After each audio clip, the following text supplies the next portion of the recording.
Hey everybody, welcome to TREM 3841, Elements of Multimedia Design and Production.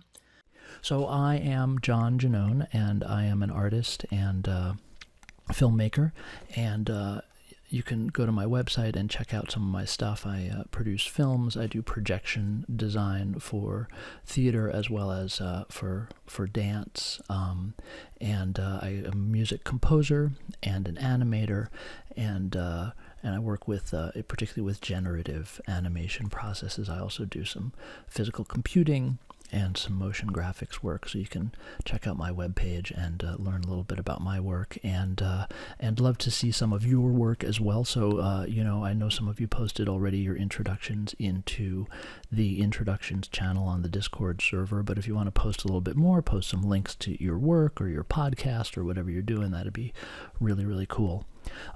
So we're a fully online class. Our primary platform for this class is going to be Discord, which is a really fun and quick way to interact with me and with each other.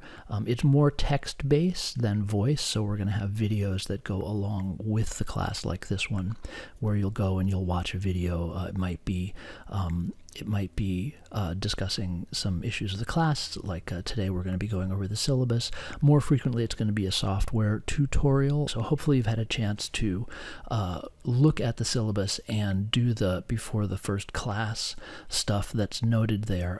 Install the software and make sure that that runs all right for you, because we're going to start using that right in the first class, and you do need to have a computer that can run that software. So I'm going to step through the syllabus now. First of all, I want to point out that the Department of Television and Radio is now the Department of Television, Radio, and Emerging Media, and this is a really significant change. We're no longer just a space for looking at the aesthetics and the production of television and radio. We are expanding the view of the department to really encompass the broad range of emerging media technologies in virtual reality, on the web, in physical computing, and you're all seeing how rapidly the media are changing and how media technologies are changing and how the possibilities that are created by new media technologies are changing the kind of work and the kind of artistic production that's being made in the media. So we're going to be looking at that, and in all of the courses that you're going to be taking in the TREM department, there's going to be a new and greater emphasis on the kinds of changes that are happening in the media due to rapid technological change. This means that sometimes the course catalog descriptions aren't going to necessarily fully match what's happening in the course, and hopefully that's an exciting thing for you, but it might mean that you're going to be taking some courses that are a little bit different than you expected as the department goes through this important and necessary but recent transformation. One of the places where that change is going to be really evident is in the need for computer and internet literacy. So even before TV radio became television, radio, and emerging media, it was already the most computer-intensive department in the arts at Brooklyn College. All production work, video editing, sound design, radio editing, color correction, visual effects, motion graphics, even screenwriting uses specialized software. You're just always interacting with a computer when you're working in the media.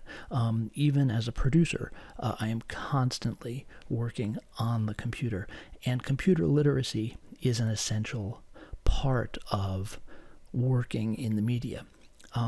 So with the department becoming television, radio, and emerging media, the computational skills required to be successful in the major are even greater. So just please be aware of how much of a computing program television, radio, and emerging media is, and how much you're going to be interacting with the computer, and your fluency with computer use is going to be essential to your success in the major. So things like installing software, file and folder management, compression and decompression of files and folders, file transfer, cloud services, using search engines effectively, taking screenshots, making screen recording, and using online tools such as Blackboard, Discord, YouTube, Vimeo, SoundCloud, etc. These are all just basic needs and expectations of this course and pretty much every course that you're going to run across in TREM. And the courses don't teach these skills. You can get assistance from Brooklyn College in basic computing skills if you need that. But in general, if you don't feel confident in basic computing, you might want to talk with an advisor and see if a computationally intensive major such as TREM is the right major for you. If you have basic competency but want to improve your skills, fill gaps in your knowledge while taking this course or any course in TREM, you can do so. But this is going to be a learning process driven by you. This information is easily available on the internet. You can look things up like, I gave a couple examples here. File and folder management in Windows 10. How do I make a zip archive on a Mac? How do I join a Discord server? You've already done that one. How to convert an OGG to a WAV file. You can just look these things up. The information is all out there and readily accessible, but you are going to need to be comfortable and confident in going and finding the information you need in order to be technologically successful in this and really all the other courses in the TREM department. So as I mentioned, this is a fully online course. We'll have no in-person meetings. Discord, Blackboard, YouTube, and Vimeo be primary platforms. Blackboard will be used for grading, so you're going to want to be checking in on your Blackboard frequently. The assignments will be posted there, the grades will be posted there. And when you submit work, you'll be submitting them through Dropbox file requests, but you don't need a Dropbox account to do that. You'll just get a link from me. You click on the link, it'll give you a place to upload your work. We may use Google Docs. We may use Behance. Discord is your primary means of communication with me, and because we're an online course, because we don't meet in person, you need to keep up a dialogue with me throughout the semester. So expect to be in touch with me once or twice a week over the course of the semester through messaging on Discord. And if you want to set up a phone call, that's absolutely fine. We can do office hours by Zoom, phone, Discord voice chat. Feel free to set up a call during the stated office hour times or really whenever our schedules match up. I am not concerned with this idea of only being accessible to you during the office hours. Quite the opposite, actually. Because we're an online course, we have the great benefit of you can hop on the Discord server and post a question anytime, 24 hours a day, and if I'm available, I'll answer it, and if I'm not, I'll see it as soon as I am available and respond to it. So really we have a tremendous freedom in terms of how much and when we interact. We're not, limited to that brick and mortar classroom. We're not limited to those stated office hours. So there's synchronous and asynchronous components to the course. The synchronous part is obviously our meeting time, our weekly meeting time, and stuff that we're going to be doing during that is synchronously viewed videos like this one, other videos that might not be viewed synchronously but would watch them in class. We're going to do projects and homework in class with me being available on Discord to assist. We're going to be doing quizzes. And we'll do some in-class readings. We're going to do that today, and in-class projects. And when I say in-class, that just means during the synchronous portion of the course, so that I'm there and available for immediate feedback on whatever it is that you need. But there's going to be asynchronous components to the course too, and these will be projects that have a deadline, and then you'll typically submit something on Blackboard. So there'll be video tutorials and asynchronous videos, there'll be homework, there'll be projects, there'll be your opportunity to explore and find inspiration online. So what is this course? What is multimedia production about? That's actually a complicated question. No single semester course can cover the vast discipline of multimedia, nor even a meaningful part of it. So what this course attempts to do instead is provide an approach to multimedia that will impart a broad-based understanding that is applicable across a wide range of multimedia production situations. So I chose an angle on multimedia that, rather than being important in and of itself, teaches you as much as possible about the broader field of multimedia, and that's generative 3D animation in a node-based multimedia environment. I'm trying to hit as many points as possible without having to, look at 3 or 4 different pieces of software and 3 or 4 different workflows. This certainly isn't what you're expecting, may or may not be something that you're interested in and of itself, but it's a means to get your foot in the door of multimedia as efficiently as possible. One of the reasons we're choosing node-based multimedia is also as an ease of entry while still maintaining as robust as possible a learning situation. So just to talk a little bit more about node-based multimedia. So distinct from code-based multimedia programming and layer timeline-based applications, node-based multimedia environments allow for complex interrelations and interactivity that are difficult to achieve in layer-based multimedia and hard for non-programmers to read and unpack in code-based multimedia. So let me take a little step back and talk about what these different multimedia formats are. So layer timeline-based applications are the most common platforms out there. And for instance, this very tutorial is made in Adobe Premiere Pro. And this is a layer timeline-based multimedia environment. Now, you may say, well, it's not multimedia, it's video editing. But video editing is multimedia. I mean, it has the possibility of image, sound, text, graphics. It's a rich multimedia environment, even though we don't necessarily think of it that way. And part of the reason we don't think of it that way is because it is in a layer timeline paradigm, which really limits its flexibility in terms of doing other things besides editing video. So when I say layer timeline, these are the layers, the stacks. On the top here, we have video 1, video 2, video 3. These are the stacked video layers. And down here, we have audio 1, audio 2. These are the stacked audio layers. And things that are at the same point happen at the same time. And then the timeline nature is time moves from left to right. So as I hit play on this, now we owe them 100 keys of refined coaxium. Right. The playback head is moving from the left to the right. So things on the left are earlier, things on the right are later. And then each layer has multiple controls related to it. So here we see that I've applied a denoise, a dynamics processor, and an automatic click remover to my audio track. So that's the layer timeline-based paradigm. We're not using that this semester. So the other thing I'm talking about here is code-based multimedia programming. And there are many, many examples of that. One example is the language processing. So you can see here's a simple processing sketch that's following the motion of my mouse. And these two squares are interactively responding to the position of the mouse on the screen. And this is made with these lines of code.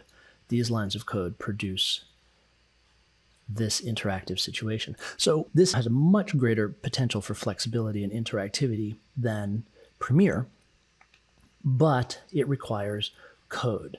And this is one of the things that I really want to avoid in this class, in part because I have taught this class using code in the past, and it's not effective for all students. If you don't have any background in coding, if you haven't taken a computer science class, or you didn't do some coding in high school, it's really hard to break into this kind of thinking in the course of a single semester, while also trying to be creative, while also trying to make stuff that you're interested in. So while code-based multimedia is extremely powerful, flexible, super interesting, and as I say, the course has been taught with coding in the past, both in processing and in a language called Lua. It's not the best approach because it really will alienate some of you and make it much harder for you.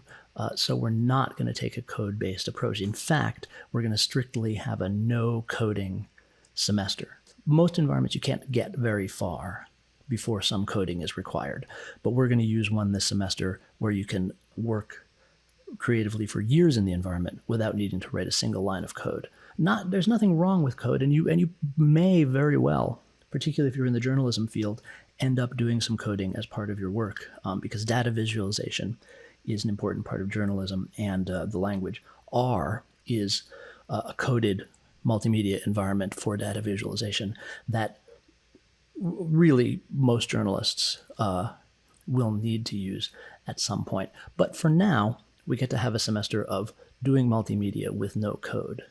So we're in a node-based environment. What does that mean? The node-based approach is essentially making a functional flowchart. You draw a picture of what you want the computer to do, and the computer does it.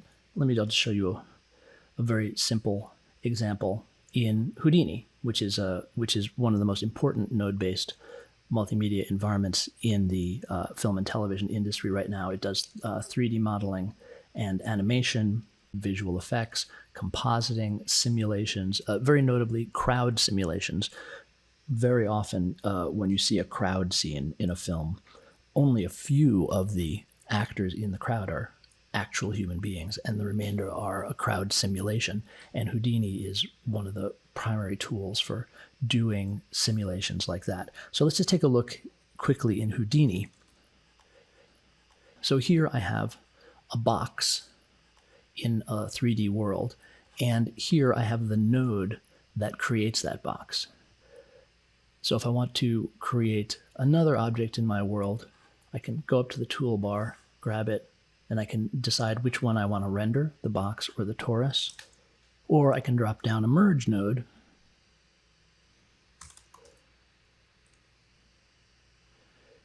and I can merge the box and the torus and render them both. So these nodes represent what's happening in my world. So I don't have to write any code to create this, nor do I have the necessity of a timeline. I mean, Houdini does have a timeline in it, but one can create outside of time, and that's a very important feature of node-based work.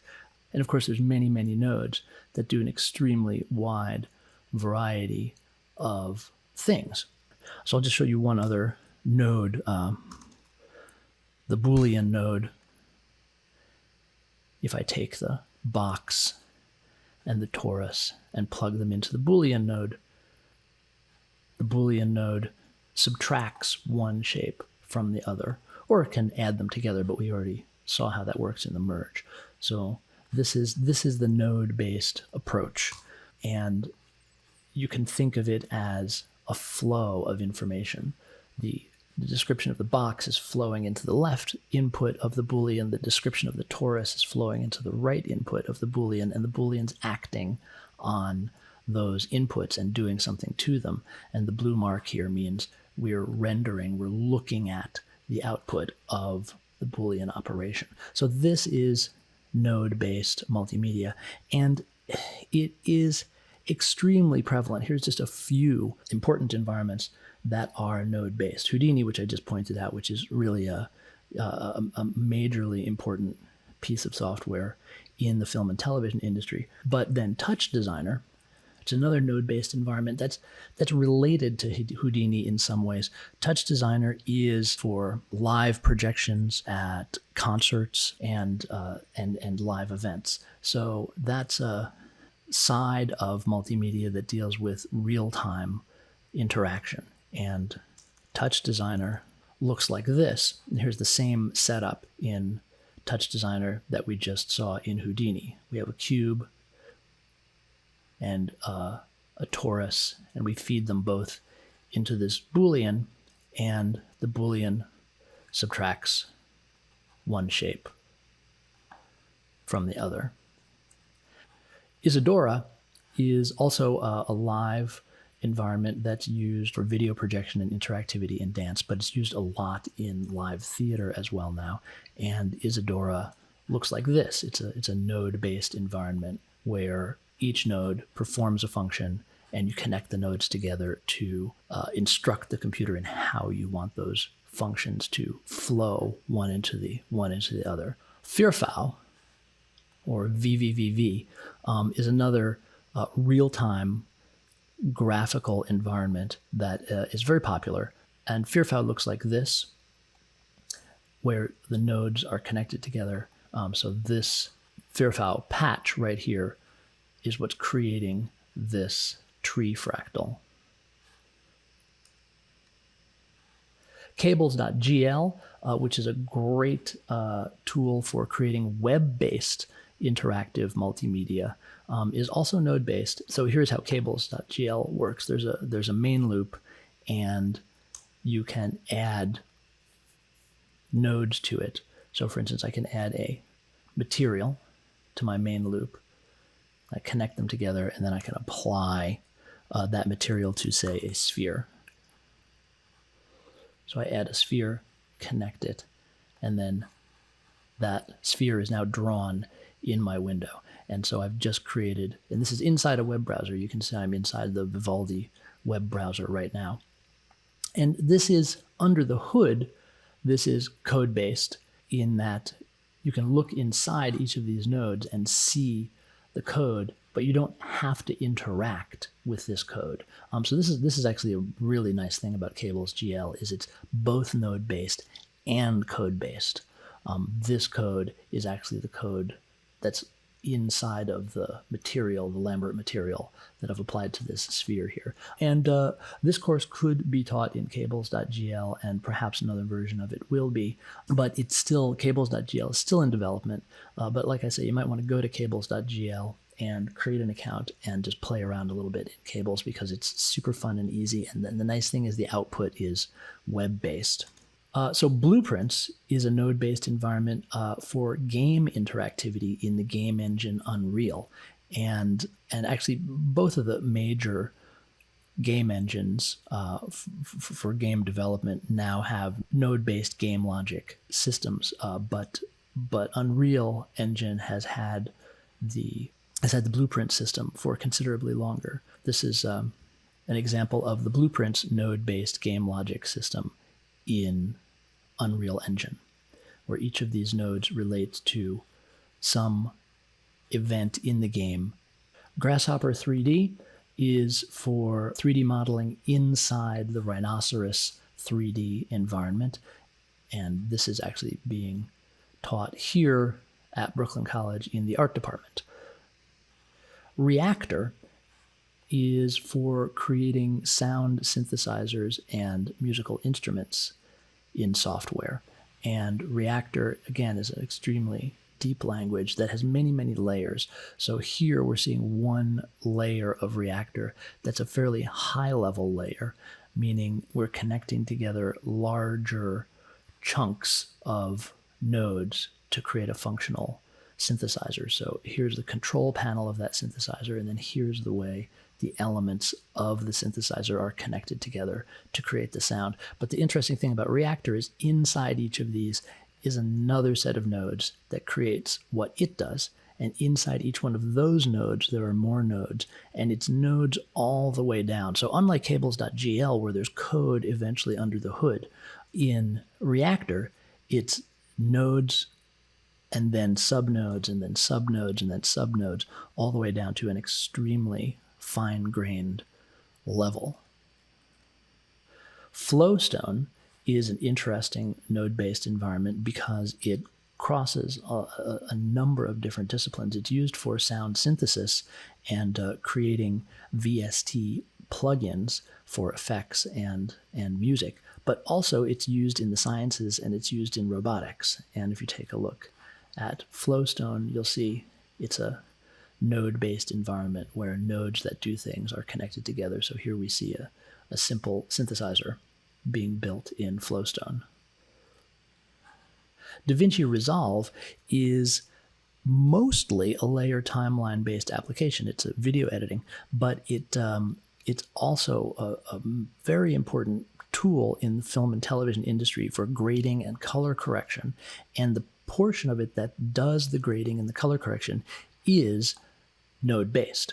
So here is a shot being color corrected in DaVinci Resolve, and these are the nodes that are instructing the software how the path of the image is being processed through multiple color correction and grading nodes. In this course, we're going to be looking at a node-based system called Max, and you've already downloaded that and have it running on your computer. And we're using Max for a couple of reasons. One really important reason, which I've mentioned before, is that it's a no-code environment. I'll talk about this more in a bit. But anything you want to do in Max, you can do without writing any lines of code, and that's very significant. You're going to be seeing a lot of Max this semester, but here's just a very, very quick introduction. You hit the N key to create a new node. Any attributes of the node can be typed in after the @ sign. And when you hit return, the node is instantiated, and whatever that node does will become active. So in this case, I've created a 3D world that has a floating window attached to it, and I've turned it on. Then I'm going to create a video grabber and set it to my webcam, which is my vDevice1. I will turn it on, so I'll create an on-off switch and turn it on. Then I'm going to instruct it to send out its imagery every frame, and I'm going to send that imagery right into my world, and hello, there I am. Hi there. So this piece of node-based multimedia right here is what's connecting my camera to my screen. So digging back into the syllabus, the next thing I want to discuss is that this is a studio course in the arts within a school of the arts. So that's important to understand, that television, radio, and emerging media is an arts program. Students within the program, while you're certainly studying television and radio and emerging media, you're also makers, you're also creators, and you're not just creators of commercial content or professional content, you're creators of personal content. You're creators out of your own personal vision, and part of what you're doing here in this program is developing that personal vision. So the primary goal here is the development of your creative and expressive voice. There will be tools and techniques to learn, and these will be taught through the online tutorials, but they are not in themselves the focus of the course. The focus of the course is the personal, artistic, creative work you do with these tools. As such, be sure to share time between learning the tools and creating with the tools. Of course, with tools you're just beginning to learn, you may not be able to create anything very complex. But still, keep your focus on creating, making something that interests you. And that may be a two-part challenge. You may need to keep the focus on what interests you, and also, if this is not an area that you're automatically or natively interested in, you might need to figure out how to cultivate that interest in yourself so that you can see this as a creative, expressive enterprise. And one word to the journalists. Journalists, you are studying journalism not in a school of journalism. You're studying journalism in a school of the arts. So while, of course, the tools and techniques of your craft are important, you too are functioning within an arts context, and your creative voice and your creative expression is important. Even if that's not your professional focus, that's the focus of this program, to make you creative producers as well as professional producers.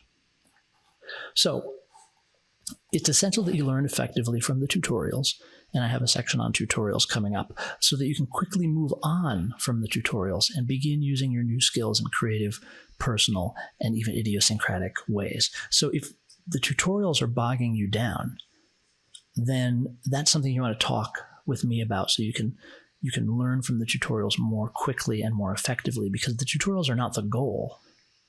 And learning the tools isn't the goal. Using the tools is the goal. So, why is it more important to use the tools creatively than to simply learn the techniques? That's a valid question. There are many reasons, and you can see the section below on the liberal arts idea, and we'll talk about that as well. But I want to highlight one reason here why it's important to use the tools creatively. As you move into the professional world, regardless of what field you end up going into, there will almost certainly be more technically accomplished applicants than you. Being the most technically accomplished candidate is an extremely difficult hill to climb in any field, requiring hundreds of hours of laser-sharp focus on a specific tool or technique.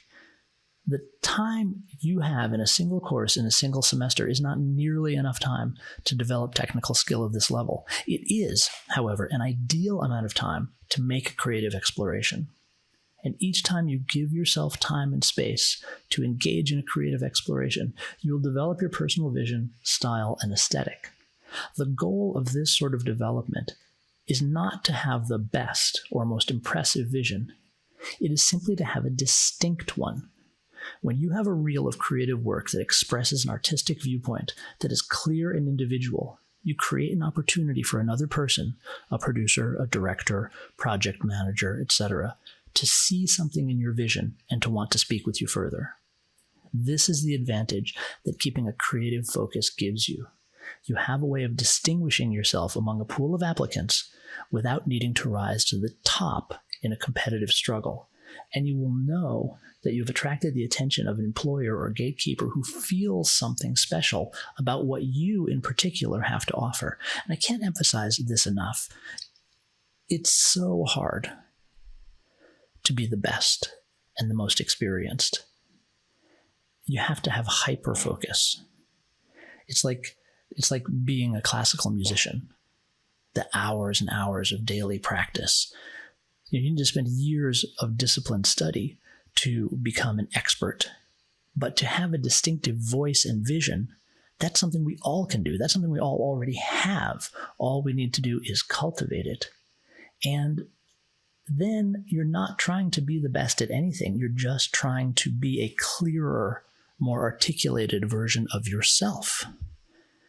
And that, seems like a much better goal than to try to claw one's way to the top. Now, of course, one of the great things about university is every course has a different viewpoint, every professor has a different opinion, and this is just my opinion and I'm voicing it, but it's the opinion, I think, that's also behind choosing to study the arts and majoring in an arts program such as this, is that you too believe that developing your creative voice, developing your personal voice, is actually one of the significant goals of university study.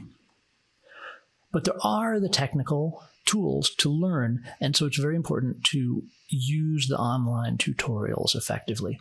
And this is not just about this class. This is a much bigger issue, because learning from tutorials has been for several years an essential professional skill.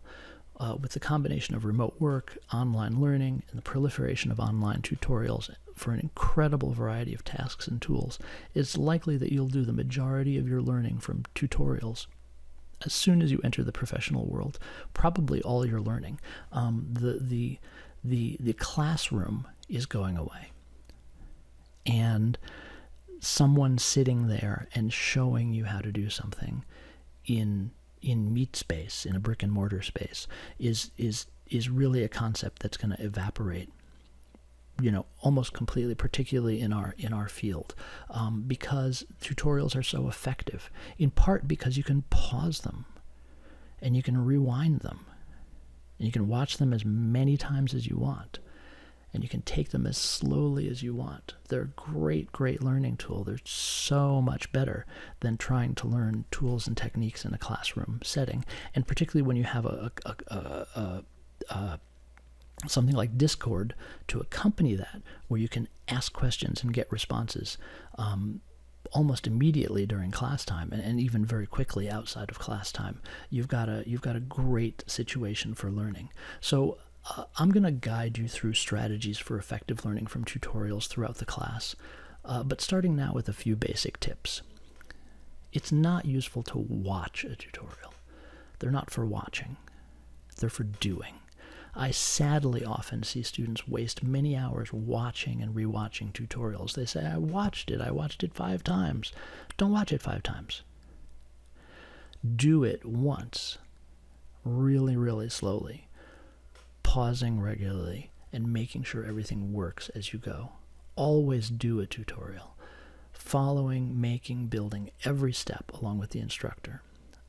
In the case of my tutorials, which are highly packed by design, this is particularly the case. What I mean by packed is I'm not going to be like chit-chatting about other stuff in the tutorials. I'm going to get right down to business and give a lot of information in a very short period of time.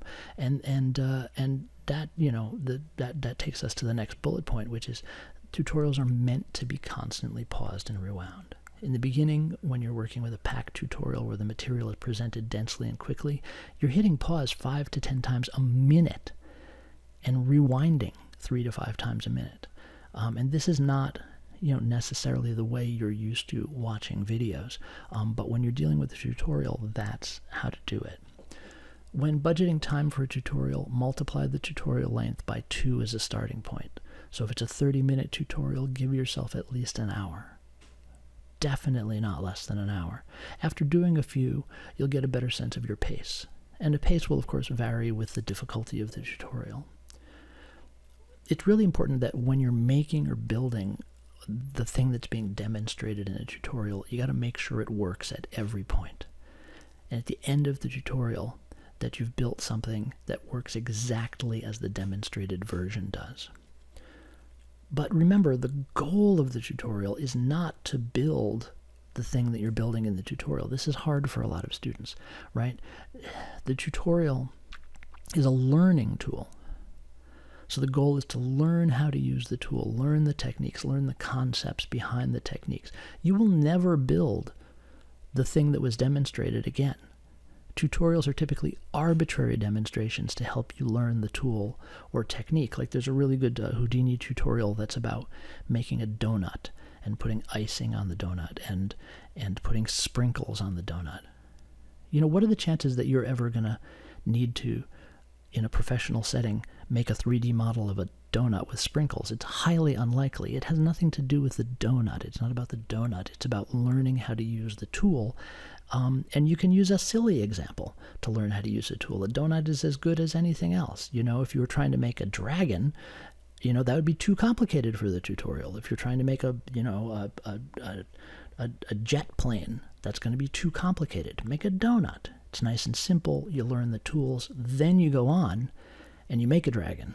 You make a jet plane. You make a city. You make whatever you want. So just remember that tutorials are intentionally simple in the sense that you're not making the thing that you're eventually going to make with them. You're making something inconsequential, something silly, so that you can learn the tools and then go on and use the tools for your own creative or professional purposes. So immediately after completing a tutorial, you budget time to work with the things that you just learned. Work with the tools, techniques, the concepts you were just introduced to. If you have homework, start it immediately after you finish a pass through the tutorial. Don't wait. You want to reinforce these ideas while they're fresh. So you also got to budget that time. And particularly in the beginning, you need to do more than one pass on a tutorial. On the first pass, you will learn about the tools and techniques, be exposed to one application of them. In a subsequent pass, then you can start to generalize your knowledge. What are the concepts behind the tools? What are the other possible applications? Have you ever put together IKEA furniture? It's the same idea. The first time you go really, really slowly, you follow every step, in the IKEA instructions, and you build the thing, and it takes a long time. I just had a case where I had to put together 4 of the same sets of IKEA cabinets. So the second time through, I still relied heavily on the instructions. But it went a lot faster because I remembered a lot. And I started to get the feel, I started to understand why, they put things in the order that they put them, and how the parts work together. The third cabinet I made went really fast, and I only had to look at the instructions a few times. And the fourth cabinet I made it entirely without the instructions. I didn't need to refer to the instructions a single time. And I put it together quickly and confidently because I had done multiple passes through the instructions. And it works the same with a tutorial when you're learning software tools.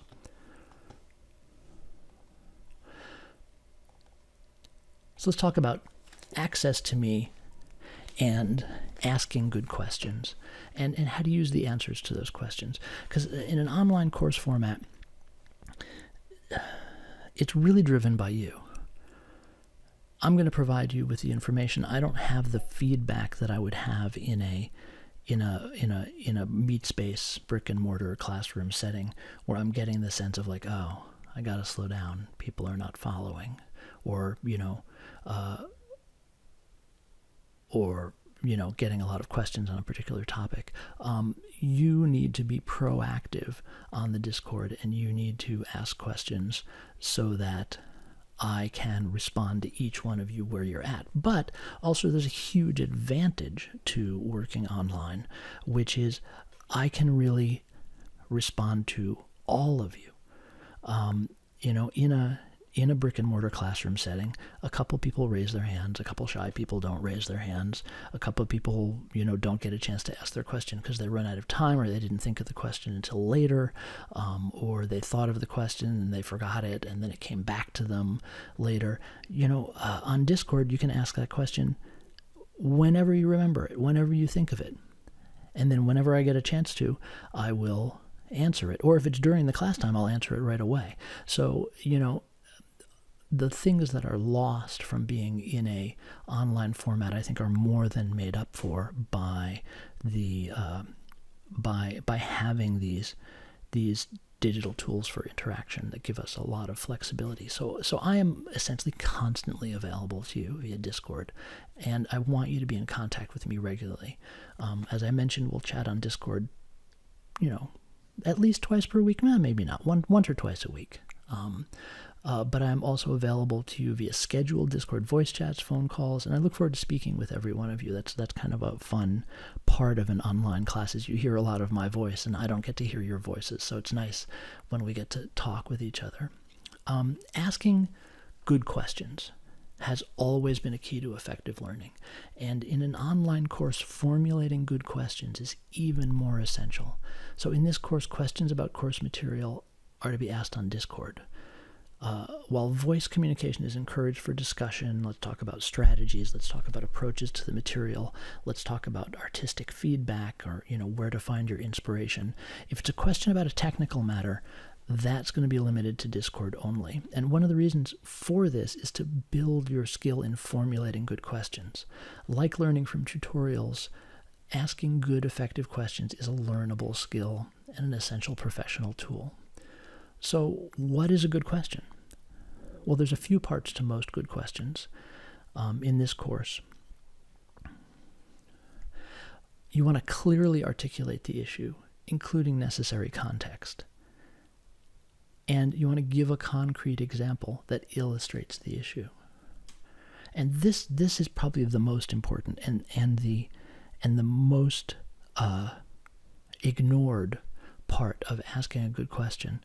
You want to let me know what approaches you've already tried to address this issue and why you thought they might address the issue. That's a huge part of a good question. What have you already tried?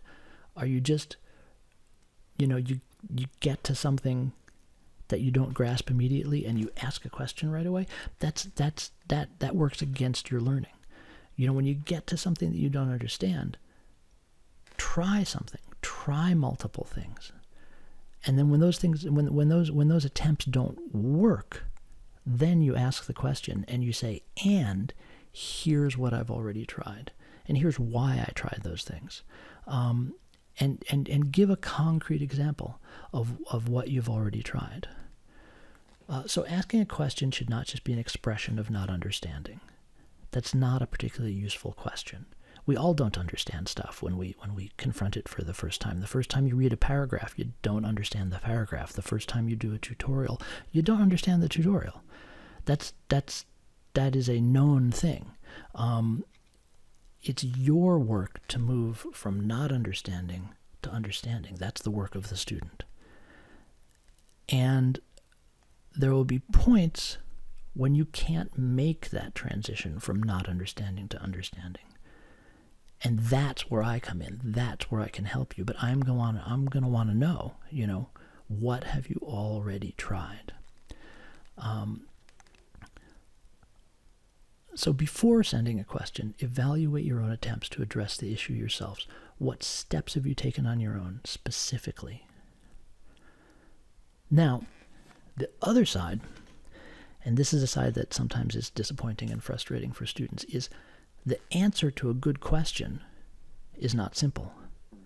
It will provide information as well as directions for further exploration in order to assure or deepen your understanding. So asking a well-formed question is also inviting more work for you. When you formulate your question, be sure to set aside time to actually explore the answer that you get.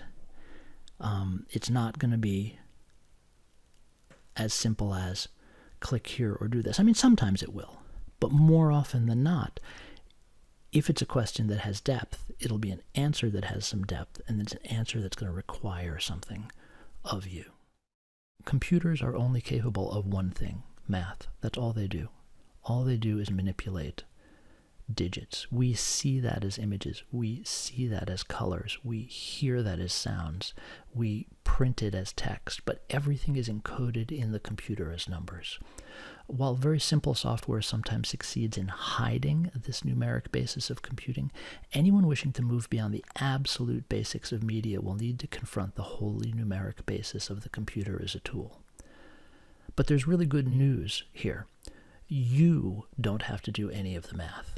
The computer is vastly better at math than we humans are. And since math is its only true language, it doesn't balk at even the most complex calculation. But every time you instruct a computer, you're giving instructions about doing math. And once you begin working beyond the most basic level, you'll need to know something about the kind of mathematical instructions you're giving. Again, good news. This is often very simple. Usually it is as easy as knowing when to have the computer add, subtract, multiply, or divide, and if a series of operations is required, knowing which to do first. In other words, you need to be fluent in elementary school math concepts, the same math you use to understand your finances, do home improvement projects, cook and bake, follow sports, plan travel, etc. Also, the kind of math you need to know when you're dealing with multimedia computing is often about knowing the limits of ranges or relationships of numbers. I'll just give you two examples. The instantaneous amplitude of a digital sound, the volume of a sound at any given moment, is represented in the computer by a number between -1 and 1. Values below -1 and above 1 have no meaning in this context, but the average amplitude of a digital sound is represented by a number between 0 and 1. Thus, when speaking of averages, values below 0 and above 1 have no meaning. Just briefly to tell you the reason for this, the instantaneous amplitude of digital sound actually represents the position of the speaker cone or the microphone diaphragm in that moment. So the sound of my voice right now is vibrating the diaphragm in this microphone, and it's moving back and forth. It's moving between the loudest possible push my voice could give it, which is 1, and the loudest possible pull, which is -1. That's the vibration. But the average amplitude is what we think of as the volume of my voice, with 0 being silence and 1 being the loudest sound I would make. So two different ranges of numbers. They're both important, and they have different meanings. Another example is that sound is measured in decibels, and decibels are a logarithmic measurement, so every increase of 10 decibels results in a doubling of loudness. So amplifying a sound by 20 decibels will result in a sound that's perceptually 4 times louder, a doubling of a doubling. Every 10 decibels doubles the loudness of the sound. Now there's a footnote on this that I'll allow you to read, because some of you are saying, wait a second, I was taught something different than that. Well, yes, there's several different ways to think about decibels and their relationship to sound. The footnote addresses that. So there's no math in this course that should be even remotely difficult. The challenge is only in applying the knowledge you already have and can already use effectively in other contexts in a new and different way. Let's talk about coding for a second. This is a no-coding class. Houdini and also Max are going to be the software tools we use in this class because they're multimedia authoring environments that can be used without coding. They have the capability of coding within them, as do almost all node-based multimedia environments, but they distinguish themselves by allowing you near total access to the capabilities of the software with no code whatsoever. By comparison, most node-based environments require some coding within the first few weeks of study, but you can work in Max and Houdini for years without writing a line of code. So some people are going to see what we're doing in the tutorials and being like, coding? I didn't know we were doing coding in this class. You're not. It's not coding. That's not what coding is. Coding is actually writing textual instructions to the computer, which we won't be doing. We might have to type a few things that are somewhat code-like, but this is not a coding class. If you're interested in coding, take a computer science class. It's fascinating and it's a great investment to make for your professional future. Not what you expected. If you didn't get in touch with me before the semester started, I'm quite confident that this course will not be what you expected. And as a general rule, and particularly if you're early in your undergraduate career, I recommend that you make a habit of contacting faculty before you register for a course and say, hey, well, can you share a syllabus with me? What is this course like? What's the focus? Here's my interests. How does this course interact with my interests? Your opportunity for university study is a tremendous gift, and it's all for you. We all of the professors, we are here for you to facilitate your learning. So you're not asking too much by reaching out to a professor and being like, hey, I'd like to discuss this course with you before I enroll, and I'm wanting to structure my educational experience. And sometimes you just want to take a course because it looks cool and it looks interesting. But even so, why not reach out to the instructor and be like, where will we be going this semester? What's the journey about? Because college classes are not objective. There's a personal viewpoint to each course. And this is not necessarily the instructor's viewpoint. In a class on a particular artist or thinker, certainly it's that artist or thinker's viewpoint that drives the class. Although certainly the instructor's views on that artist or thinker will also be important. In a class such as this, you have my viewpoint as an artist and a professional driving the class. Thus, what you are getting is my current personal, individual take on the material as a stepping off point and inspiration. Thus, without contacting me before the semester, there's no way you could have known what to expect. This is compounded by the fact that the TREM department is changing, and this course is one at the forefront of that change. The department's new emphasis on emerging media is causing a shift in the emphasis of many courses, and since emerging media is my field of specialty, this change is quite present in my courses. I don't understand this. I've never done anything like this before. I get that comment all the time in my classes, and my response is, excellent. These sound like the 2 best reasons to take a university course. You want to understand things that you don't currently understand. You want to do things that are unlike things that you've done before. That's one of the great opportunities of university study. And welcome. I hope you enjoy it. So, lynda.com and what you don't need to pay for anymore. We're going to be learning some software in this class. We're learning it for you to use as a creative tool. If you want to really learn a piece of software for professional use, for professional purposes, do not take a university class. Do not take a university class on Premiere Pro. Do not take a university class on Photoshop. Why? Because with a Brooklyn Public Library account or a New York Public Library account, incredible free tutorials are available for all the major professional tools via the library web portal. It has never been easier and totally free to learn Photoshop, Pro Tools, Illustrator, After Effects, Premiere, Audition, all the stuff. Any of the stuff. There's no longer a reason for you to pay college tuition to learn these tools. This is a good thing in that it relieves college classes from needing to provide training in packaged software tools, which is neither an effective use of university class time nor student tuition dollars. The fact that these resources are available online and at no cost means that college classes, and particularly in a liberal arts focused curriculum such as this one, can spend more time on the liberal arts and creative aspects of their mission. So let's talk for a minute about time commitment. Plan for 2 hours of non-synchronous work for each credit hour. So since this is a 3-credit course, you should expect to spend about 6 hours per week on this class, in addition to our synchronous meetings. This is a standard formula, standard formula for university courses. However, many instructors at Brooklyn College do not apply it. I do. And you can fully expect to, on average, spend 6 hours per week on this class outside of class time. If you think that you can get through the class with a smaller time commitment, I assure you that you probably can't. And speaking of time,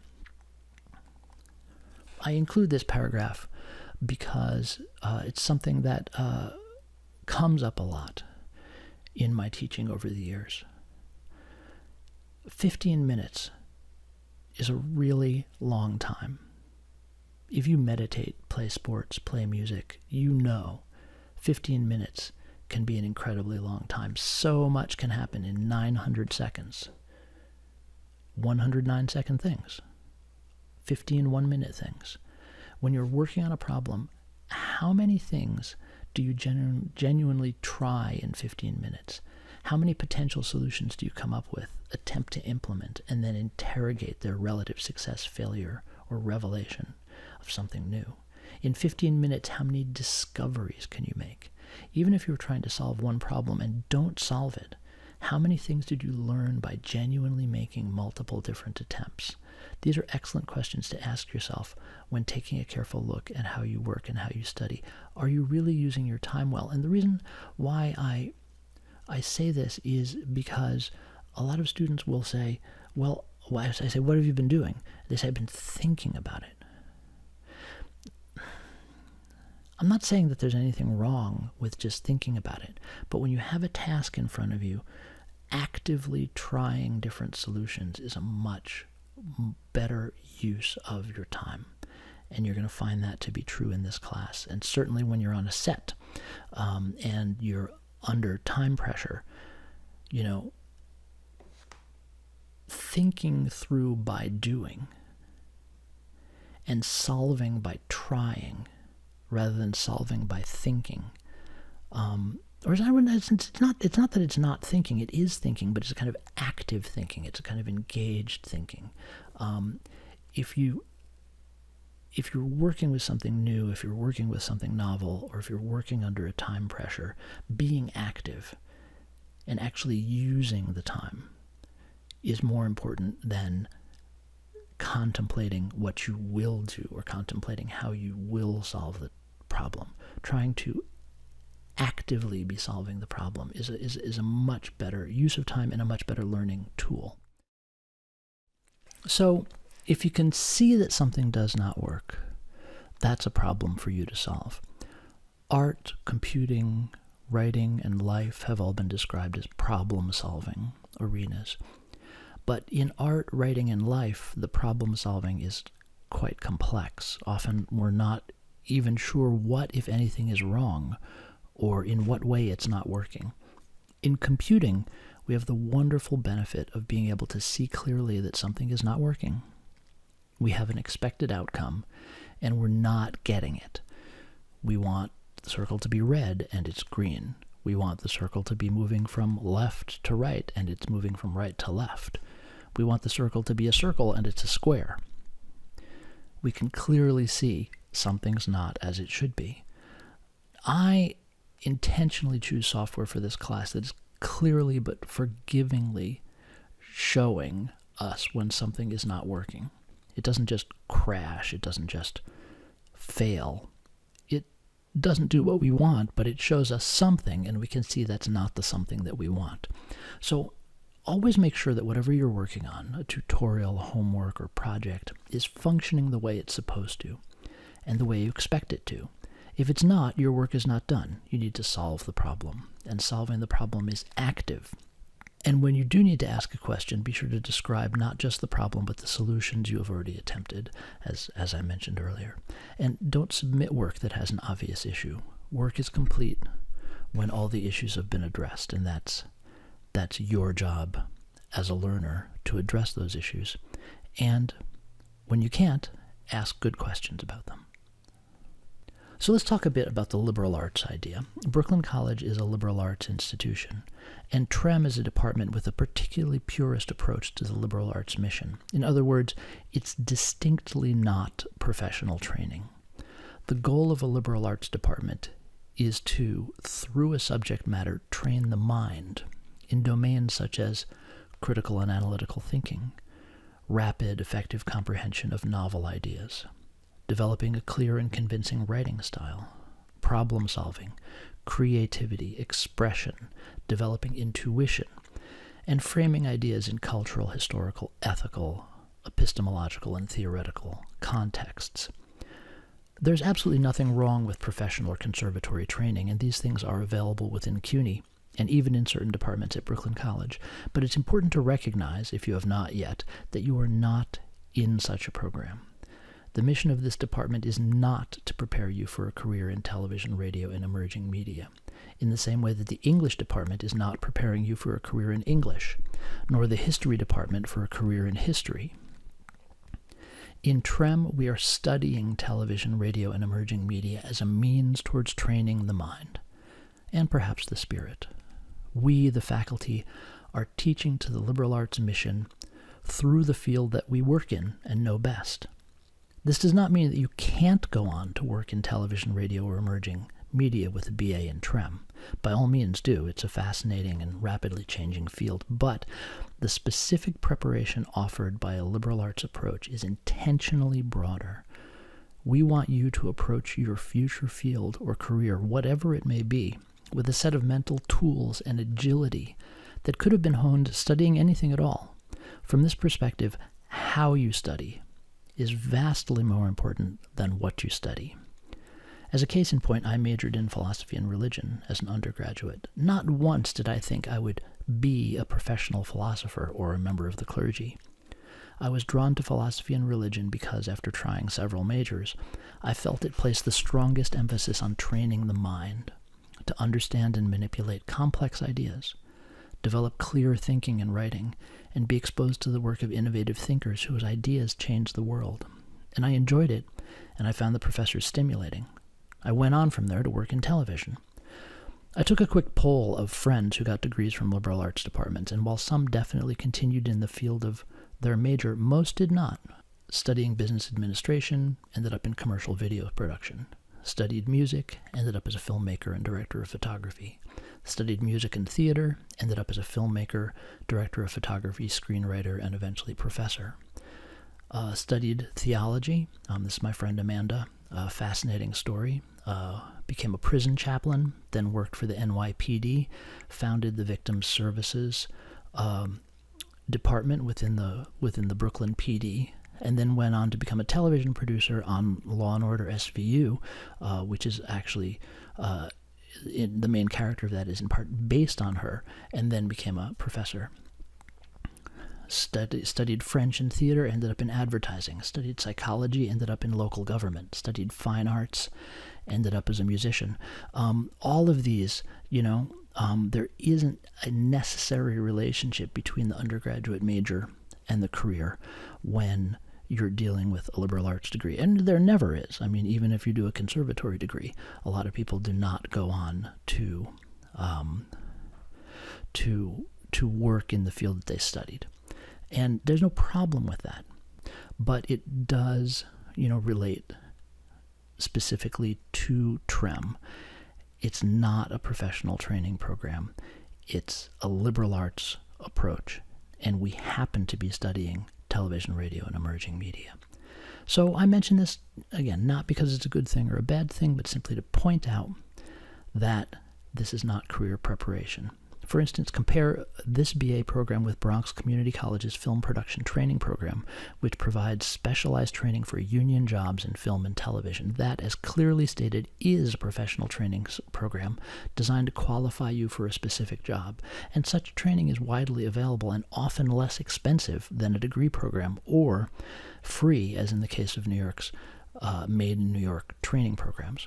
So now on to some things specific to this course. Course requirements. One requirement of this course is you must keep a backup copy of all your work. Either have an external hard drive that has a backup of your work, or back your work up in the cloud using Dropbox or Google Drive. But it is a course requirement that you keep a backup of your work. If your computer crashes, if you accidentally delete something or overwrite it, there needs to be a backup copy that you can revert to, that you can restore.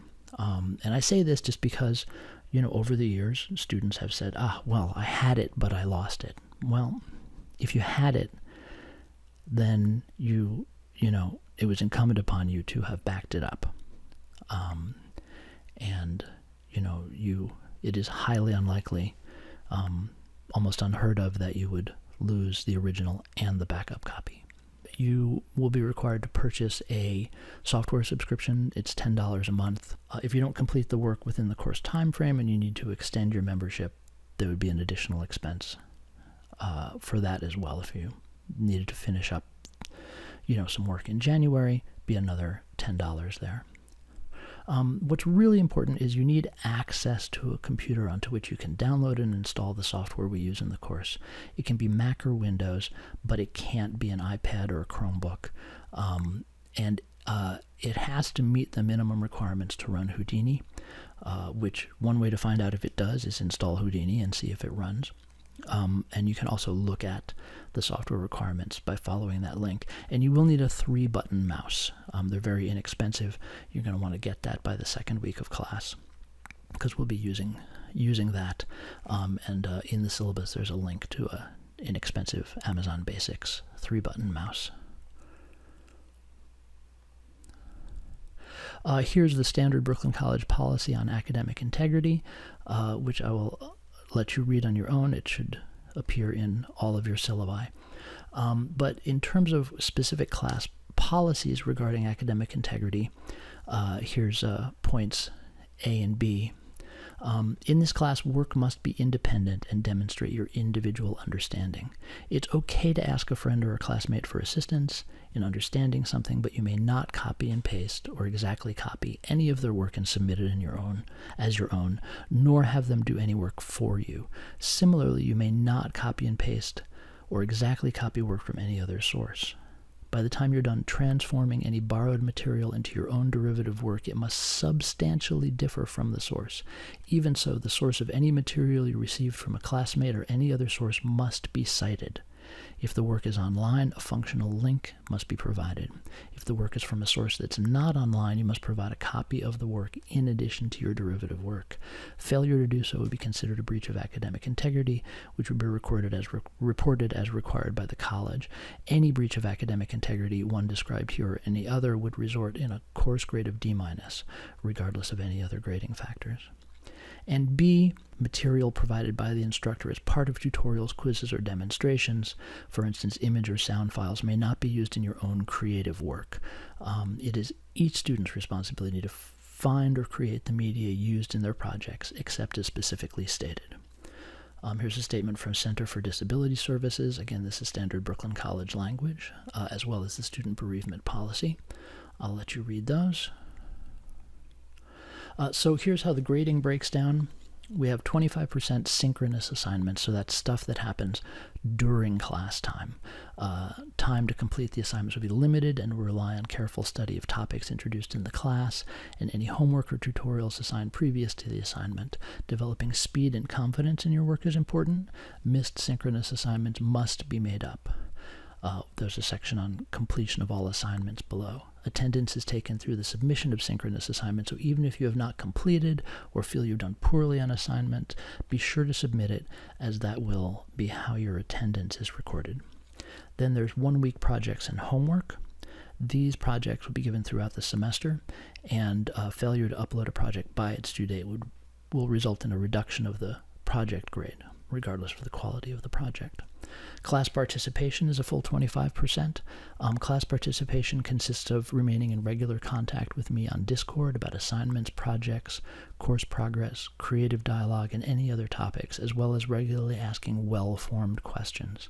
And as I've mentioned before, we'll typically exchange 1 to 2 Discord messages a week. And completing other class participation assignments. Major projects are going to be larger projects using the concepts taught in the class. Some of the aspects of these projects will be at your discretion. Other aspects will be assigned.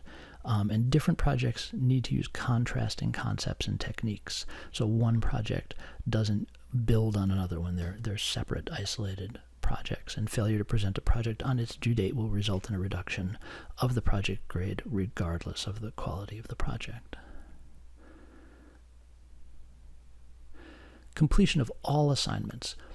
This is an important feature of my syllabi. You have to do all the work, so you can't skip one. You can't take one off. This includes quizzes, homework, 1 week projects, work and project submissions, questions, and all assignments of any type. Failure to complete all assignments will deduct 20% from the final grade. So even if something is really late, it still needs to be turned in. Late work will be penalized 10% if late at all. Even a day late takes 10% off, plus an additional 10% per week late. But no matter how late, all coursework must be submitted, even if it's 5 weeks late and 60% off. In order to not deduct this 20% from the final grade, it does need to be submitted at some point. However, having 3 or more assignments more than 1 week late, or any assignment more than 3 weeks late, results in an unrecoverable grade of D for the course, regardless of any other grading factors. If you submit work in an incomplete form, I'll give it a grade of 0.1 on Blackboard. If you submit it by the deadline, and the work isn't done, you automatically get a 24-hour extension without penalty to finish it. So this is a real incentive to turn in what you have. That automatically buys you an extra day to get it to where you want it to. And if submitted in a complete form within 24 hours of the stated deadline, no lateness deduction will be made. After 24 hours, the standard late penalties apply. So if you turn in nothing, it's immediately 10% off. If you turn in something incomplete, you get a temporary grade of 0.1, and you get an automatic 1-day extension. So I strongly recommend that you utilize that policy. Attendance of the synchronous meetings is required. Plan to miss none of them. Do not schedule any work, doctor's appointments, or appointments of any type during our synchronous meeting times. They will not be excused. The first absence from a synchronous meeting will deduct 5% from the final course grade. Subsequent absences from synchronous meetings will each deduct an additional 10% from the final course grade. 4 absences result in an unrecoverable grade of D, regardless of any and all other grading factors, and except in the case of a documented medical emergency, in which case a replaceable F will be granted. Due to the importance of attendance in the class, absences are not excused, and except in the case of medical emergencies or religious observance. Work and job interviews are not excused absences. Just schedule them so they're not in conflict with the class. To petition for a medical absence to be excused, submit official documentation of a medical emergency and a signed letter from a person who is not a family member explaining the situation with contact information. Absence due to religious observance is excused per New York State education law and is not included in the absence limit above. Please inform me before missing a synchronous meeting due to religious observance and arrange for an opportunity to make up any missed work. Absences on the first day of class are automatically excused and not included in the absence limit above. The college requires that every student participate in academic-related activity at the beginning of the semester. Failure to actively participate in academically related activity within the first month of class, such as submitting an assignment, is reported to the college on the VOE rosters. Students who have not so participated will be issued a grade of WN by the college. The college's guidelines specifically state, academically related activities do not include activities where the student may be present but not academically engaged. So this means that if you've introduced yourself on the Discord server or had some sort of brief exchange with me on the Discord server, that does not count as academically related activity. You have to have done an assignment. You have to have submitted a project or engaged with a project in order for it to count as academically related. I do not reverse WN grades for students who have not submitted any assignments by the fourth week of class, even if they registered late for the class. And a breach of academic integrity will result in a final grade of D- in the class, regardless of projects submitted, projects not submitted, or any other grading factors. Here's the class rubric. I invite you to read through it carefully. This is how your assignments will be evaluated, and gives you a clear sense of whether they meet expectations, exceed expectations, or do not meet expectations. An A in my classes represents exceeding expectations. So doing everything properly and correctly and thoroughly will get you a B or a C in the class. Going above and beyond that is what's going to result in a grade of A.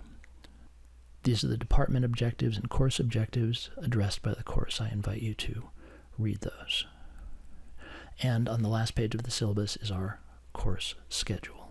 So I really look forward to working with you this semester. I'm very excited about all the material we're going to be covering.